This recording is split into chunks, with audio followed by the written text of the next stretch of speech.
write us a letter just so we know the important stuff, just so no one can catch us. But York was already getting away with it. She has her memories, but she was getting away with not informing you guys of information. I mean, obviously you guys were able to catch on. I guess you got to make sure this is the only 100% way that no one can ever catch on. But you've known for weeks about York being a traitor, and she hasn't caught on yet. So, or like not weeks, but like a week. I don't know. Like Oda in his attempts to fill bottles, the same. He's shoveling one part of the road to fill in potholes. He's going just creating new plot holes as he fills in old plot holes. That once again, to me, scuff piece. What is up, my scuff piece pirates? We were back this week with a whole new chapter after what was a unexpected, at least to me, 2-week break. I kept checking. I was like, it does not say taking a break, and then we were on break again. So that was wild. I was like, is my man Oda all right? But I guess he was just chilling, taking a break. He's, seeing his kids. Does he have kids? Yeah, we're back. Seems like a really, really interesting chapter. So let's hop right into it. Chapter 1123, The Void Fortnight. Cool cover art. This is a pretty like innocuous, kind of fun cover story with Yamamoto, Denjiro, just kind of going through Wano. Like me personally, I feel like we had enough Wano for a minute, but yeah, I don't know. Is there some type of significance to keeping Yamamoto nice and relevant in our minds? Yamato. I always say Yamamoto. Yamato. Is there any relevance to keeping Yamato fresh in our minds? Does that mean she's coming back to the story pretty soon? I mean, maybe. I mean, I really liked her. I mean, to kind of just weigh on what is now old news. Like, yeah, I like Yamato. When I first saw her, I was like, oh, this actually I think is one of those characters where like, it actually makes a ton of sense for them to join the Straw Hats, and I am fully on board for that. And it was kind of a whole interesting culmination of that. Maybe it was just kind of the Wano bloat that maybe, I don't know. I really do wonder if Oda at the end of the day thought this is a guaranteed character or was it a bait and switch. And if it was a bait and switch, I have some real thoughts about that, and kind of also how this Yamato bait and switch I think is actually pretty core to a lot of my thoughts about later One Piece, and a lot of different things that happen in the narrative and how they influence other parts of the One Piece, not as just like a story, but as like an IP. But I'm gonna make a bigger video about that in a little bit for sure. It's gonna be like a longer one, more extensive one. If I want to read up and do some research before I come out, but I have some very interesting thoughts on like the significance of certain things that are plot relevant, but also how they weigh into One Piece as a franchise. I mean, I'll start with this. We all remember the famous Luffy, I'm here to promote Film Red appearance of Shanks in that one post-Wano chapter arc. I think that was maybe the biggest one, but there's been some more that are kind of emblematic of what I have seen as a transition in considerations in League of One Piece. Anyway, let's get all that cryptic shit out of the way. Let's get to what is a fun chapter. Okay, we were taking bets here. Here at the Scuff Piece ship, the Golden Scuffer, and we were really thinking. I was thinking we were just like Egghead's done, and it looks like confirmed. Egghead is finally. This is a chapter. Egghead is done. The aftermath of hockey. I'm not sure if you guys always catched it, but like at the very first panel of the new chapter is kind of like a, I don't even know. I guess like kind of just like an intro line that kind of like sets the whole or not sets the whole tone, but like kind of like resets the scene. It's always very fun, and obviously this is a translation. We never know 100% like what that initial intended message was, but I think the aftermath of hockey flows. If we all remember what happened last chapter, which was a pretty crazy chapter, I think it makes sense. So, the aftermath of hockey. Cool. Art design. It's kind of going crazy here. Marines all passed out. I feel like I didn't even realize how many Marines got passed out. Like I didn't realize, Dahl got passed out. So and I believe Dahl's a vice admiral. So it's kind of crazy. Yeah, I mean, I usually when someone gets big hockey, conqueror hockey blast, I think vice admiral is kind of almost explicitly like these guys will stay up. These guys are tough. They know hockey themselves, but guess not. Here's S Snake. Being kind of nice, kind of showing the more like childish element of the Seraphim. Wake up, you guys! He's sleeping. This man, I can't take this man seriously with that mustache and that hair. It's absolutely godlike. It's absolutely god tier. I mean, he no diffs. Tell me who he doesn't no diff with that mustache and that butt chin. All right, my boys. Giant pirates. Everyone's kind of reacting still. You're like, oh shit, Deus Ex Machina, let's get out of here. Luffy giving props to the homie, the Iron Giant. I mean, what a like just truly, what a great appearance from a very small character that really weighs well, and also gives a lot of insight into like Joy Boy and his dynamic stuff. Like obviously we knew how much of like Luffy is like Joy Boy, but like straight up that I'm feeling like Luffy Joy Boy might have literally like almost the exact same personality. Now is that like a devil fruit thing? Is that just like the world was just the world was essentially just waiting for someone with the same spirit to come alive, and that just happened to be Monkey D. Luffy? Maybe. We shall see. We shall see. I love Dorian and Broggy. They're just like lads. And they're dipping. Giant Pirates have a cool ship. It's just everything's Viking themed, but super Viking themed. Pretty cool. I like that masthead in particular. It's pretty cool. Here's Bonnie. Zoro looking like Zoro getting hit with like the Oda did not draw the Zoro face. Zoro looks crazy here. Zoro looks like shoujo manga. He looks like shoujo manga, K manhwa handsome boy so hard right now. Zoro's never looked this like pretty boy in his entire life. He usually has like a more like masculine kind of like brutish kind of crazy. Like I mean, they're all pretty. Everyone's this is manga. Everyone's handsome or a goofball looking. But yeah, Zoro looking absolutely fuckboy out right now. Sick fit. Oh, I mean, if you want to hear me talk about Zoro's Egghead fit, go back to the channel and look at the Uniqlo X One Piece collaboration 25th anniversary edition. Like, amazing shirts. I talk about it for almost an hour. Crazy. It's like 6 shirts, but there's a lot going on. It's really sick. And hopefully, like the increase in production quality since then. Like, it's a scuff piece. This is it's always gonna be a little scuffed. This virtual background. I mean, how much of this has in the background? It's always gonna be a little scuffed. But we're gonna. I'm making it. I want to make it so the quality. It's a pleasant experience to look at and to listen to. This is mostly gonna. This is a chapter review. It's mostly just gonna be my face. Hopefully that's just to see the animation to keep you guys energized. But as we go, I'm thinking we'll get some more interesting production quality things here and there. But so visual setup's getting better. Next up is sound. But anyway, back to chapter. So Usopp is absolutely gassed to be with the boys. What's sick? About to get some real Usopp time. Loving it. Sanji on the other hand, Sanji kind of doing what I feel like is the Robin role of the arc, but I guess Robin's out of commission.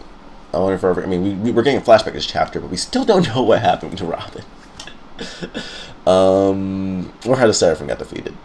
But yeah, Sanji kind of taking that role of being like, all right, let's do some plot exploration. Let's be the person who asks questions that the readers are thinking. Kind of is more deductive and more like curious about the greater machinations of everything. So here he is. He's talking to Vegapunk. And it's good. It works.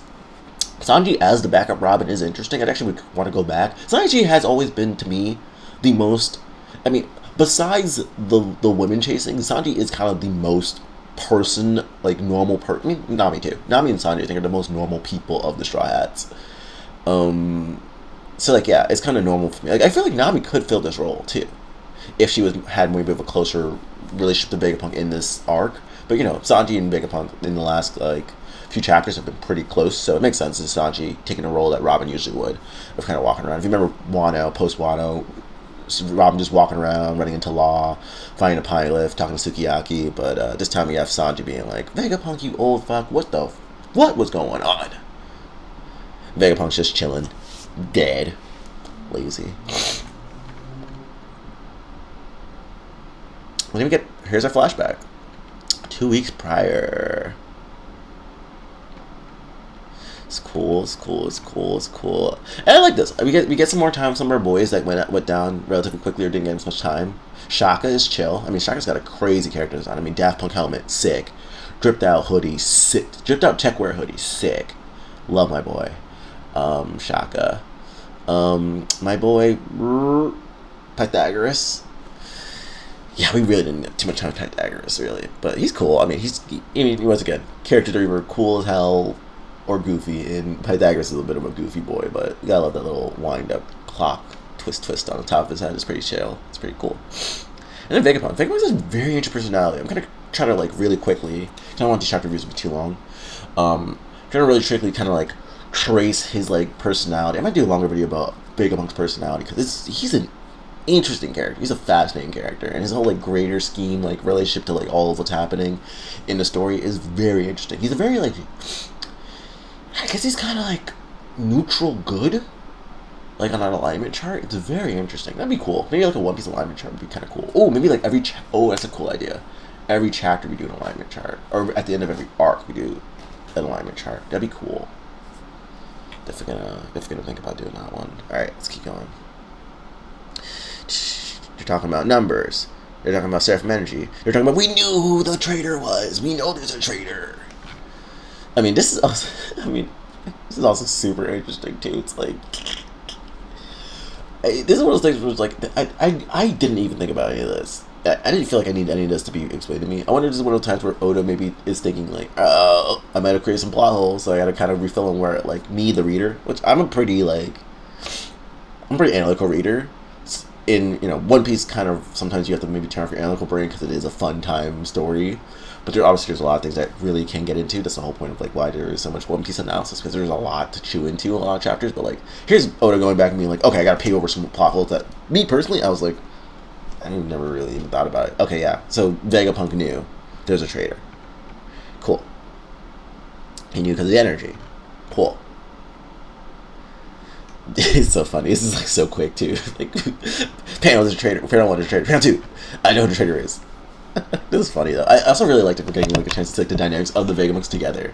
It's like, once I've seen this, now I'm starting to understand and this when I do, like, kind of that Vegapunk personality or Vegapunk as a character kind of analysis. I'm starting to understand why Vegapunk split all of his personalities together, because I feel like he just wanted to hang with the boys. Pythagoras, Shaka, and Vegapunk chilling is an absolutely massive hang stash. This is absolutely crazy. I love it. This is sick. Just like a complete hang stash. God. York is cute. Is York the cutest abhorrent villain we've ever had? That's an interesting thought. Yeah, they're just sinking. Oh, no, the memories. Oh, they're phony. Oh, no, the surveillance squirrels. Oh, no. Surveillance snails. And they know. Oh, and she told Mary Joa. Oh, man. We're blasting through 2 weeks, a week, 6 days. I mean, a lot happened real quick. Vegapunk is huge, size-wise. For a reason, I thought Shaka was taller, but One Piece proportions, character proportions, you gotta love them.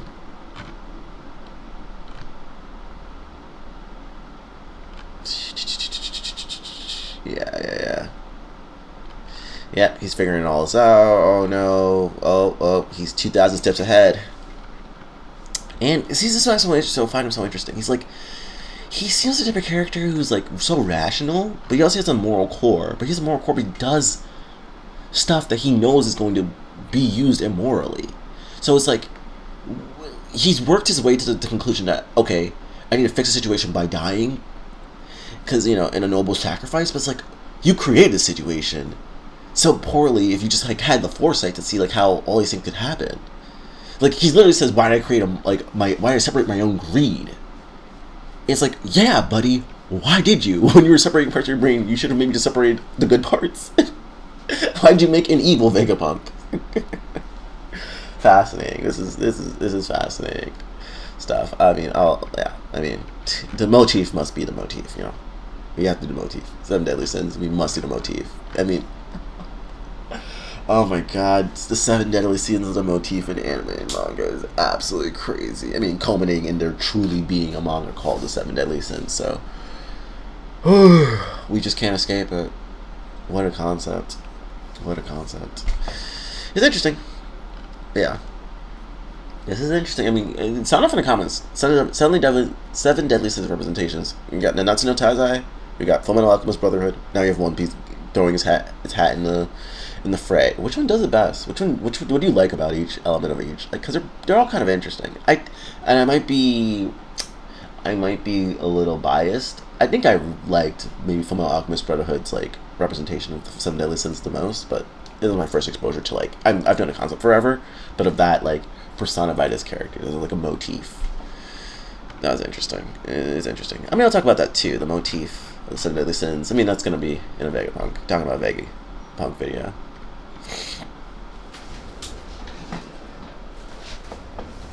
Alright. Just one issue. What exactly is Constantly said for someone like us? Oh, kind of. What does it? It's so funny. Punk Records literally just being his huge head again. Just the segment of his head he had to cut off. I mean, just is crazy. It's growing like a turnip brain. Yeah, this is interesting too. The cloud technology. I mean, yeah, he's highlighting. I mean, once again, if we're talking about sea levels rising, what's going to be safe when the sea levels rise? Sky Islands. So, cloud making technology you can walk on. Cool. Damn. Her so cute. Off her face, and her freckles, and her hair, and her little buns.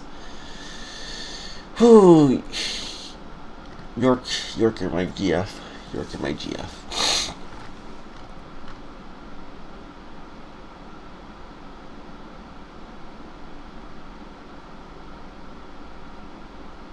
Oh man. 2 days.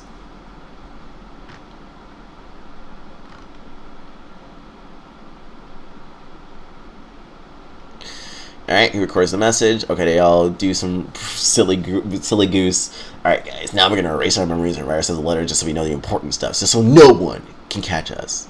But York was already getting away with it. She has her memories, but she was getting away with not informing you guys of information. I mean, obviously you guys were able to catch on. I guess you got to make sure this is the only 100% way that no one can ever catch on. But you've known for weeks about York being a traitor, and she hasn't caught on yet. So, or like not weeks, but like a week. I don't know. Like Oda, in his attempts to fill bottles, the same. He's shoveling one part of the road to fill in potholes. He's going just creating new plot holes as he fills in old plot holes. That, once again, to me, completely missed. It's a lot of pages about stuff that, to me, I feel like we could have maybe kept moving. But hey, let the maestro play. Alright. Cool. And then Egghead plays out, essentially. Just from Vegapunk's perspective. Cool. And now, are we hinting that Vegapunk told Sanji something? One more thing. It's about the One Piece. What did Vegapunk tell Sanji, and how long will it be before we find out what he told him? And will Oda remember to tell us? The fear in my heart and my soul. I really hope he does. Cool. Alright, cool. And then, this is a sick ending. Usopp, Old Man Luffy. I love Old Man Luffy. I didn't even notice that. I didn't even talk about that panel of Old Man Luffy and Nami. I love when Nami and Luffy interact because they have such chaotic interactions. Like, despite the fact that Nami's such a pretty chill character, sometimes you can almost get kind of like blasé until you put her with Luffy and you remember like, oh my god, Luffy and Nami together is actually like Kino interactions. Whole Cake Island, specifically when they get kidnapped, and they're trying to escape. It's just solid pages upon pages of Luffy and Nami interaction is so good. It's so funny. It's like one of my. It's like it might be like one of my favorite parts of Whole Cake Island. Like top three is when Luffy's trying to escape and Nami is losing her mind. I love Nami. When she gets to have a personality, she's so good. But so often she kind of has to be like, I don't know, like the straight man or a little bit blasé about that. Anyway, Usopp is going off. My King's about to have a real interesting arc. It's gonna be really sick. This will be really sick. Luffy's excited, but he is old man mode. And the giant pirates, which are cool. We're going to Elbaf, guys. It's confirmed. We are going to Elbaf. We all thought it. We all dreamed it. We never knew. But now we know. They're going to Elbaf. And whew, I mean, I can't wait to see. I mean, we gotta do some speculation about what's gonna happen there. I want to see Prince Loki. I want to see like what's going on. Are we gonna see Shanks? Because Shanks was at Elbaf. I mean, is it time? Like this, like Elbaf means so much. There's probably gonna be a poneglyph there. This might be legitimately when Shanks and Luffy reconnect again. Like undoubtedly too, we're gonna get Nika lore. Luffy's gonna probably learn that he is Nika. This is gonna be the arc that sets up the end of One Piece, guys. This is it. It's Elbaf, and then we're going in. It's Elbaf. We're gonna have a Marijoa arc probably, and we're gonna have obviously like the Race to One Piece arc. Like, other than those two arcs, that's about it. Like, we're in the final three. We're in the final three stretch, and it's so crazy to think about. But I mean, it's the end of Egghead. Sick arc, and end of the chapter. Sick chapter. All right, guys. Well, thanks for watching. This chapter is gonna generate some real interesting discussion, and I hope to talk about that in the days to come. Yeah. Stay scuffing. Take it easy.